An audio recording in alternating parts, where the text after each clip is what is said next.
Hi guys, it's Abby with the Bead Place, and I just want to do a quick video to kind of bring you along with me as I make a bracelet using our Druzy links, some stretchy cord, and the tier cast bar links. Okay, so I have some of our stretchy cord here. I have one of our beautiful Druzy links that I fell in love with. We have some of the tier cast links here that work with flat leather and things like that, but I'm going to use them for our stretchy strap. I have some of the tier cast rivets. These are the smaller size rivets. I also have a hole punch pliers, a hammer, and the tier cast riveting set. So what I did here was I just trimmed one of the sides of my strap down so that it wasn't an exact straight line across. I just nipped the corners off. That way when I fold it back over, you can't see those corners poking out.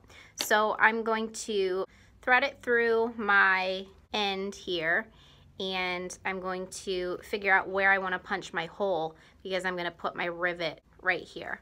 So I'm just going to kind of eyeball it and punch my hole. Make sure you're centered and you're punching through the area that's doubled over.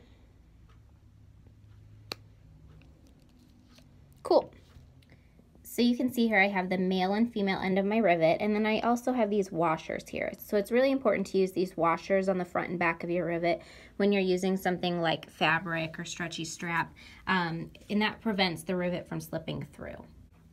Okay, so what I'm going to do is put a washer down on the male end of my rivet, and then I'm going to put the back side of the strap through.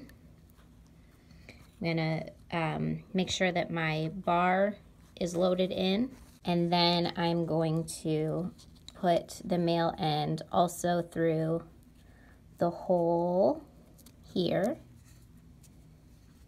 just like that. And then I'm gonna put the washer on the top, like that.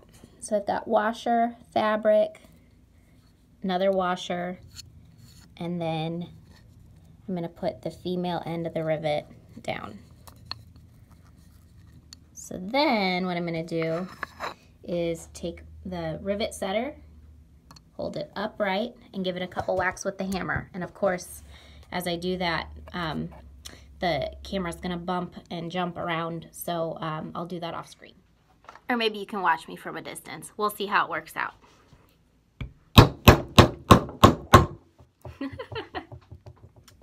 And this is what we have. So one thing that I forgot to mention to you is that anytime you're working with anything stretchy, you always want to pre-stretch it just to make sure that it's not going to get bigger when you wear it. So I'm going to attach my Druzy with a jump ring here. I'm going to do the same thing on the other side with this little link. Okay, so I have an oval jump ring here. I'm going to take my 2 chain nose pliers, open it like this. I'm going to use that to attach my bar end to my Druzy and close it. And then I'm going to do the same thing on the other side. So I'm going to open, put it into my Druzy, put my link in, and close it. So now, here comes the tricky part. What I'm going to need to do is figure out how much of this I need to cut off. And so how I'm going to do that is I'm going to wrap it around my wrist, and I'm going to poke the strap through the link, and I'm going to kind of pull it out the front here and then grab the end where I need to cut it off. So you want to make sure that it's about even with the other end lengthwise when we're talking about the end that's coming off. So just grab about right there, and then we're going to slide it off your wrist this way. That way you don't have to let go of that area. So I'm going to hold that area, and I'm going to just trim it off. And let me find where my scissors are. Here they are. Okay, so still holding that area. Just gonna cut it straight across. You can use any old scissors to cut the strap, and then just cut the corners off. so that they don't poke out past the end. So anytime you're sizing the strapping like this, you want to size it, like err on the smaller side, because with anything stretchy, it will eventually kind of stretch out and relax a little bit. So err on the smaller side rather than the larger side, because you want stuff like this to fit tight and not fall down on your wrist. All right, so now what we're gonna do is the exact same thing. I'm gonna fold this over. Perfect. I'm gonna fold this over, measure it to be about the same size as the other side here, and punch my holes so that they are in the same spot. So punch it through, and that's about the same spot.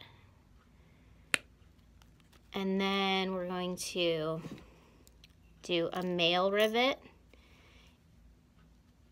and then a washer. We're going to poke it up through the bottom where the holes are, like that. We're going to do another washer and the female end of the rivet,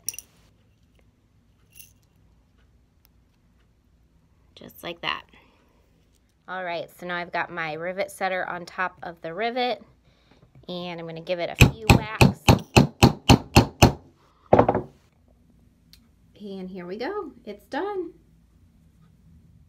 So one quick tip that I can share with you guys is if you want, you can put a little bit of glue or fray check on the back of the cord where you cut it, and that will stop it from fraying eventually, but otherwise just enjoy.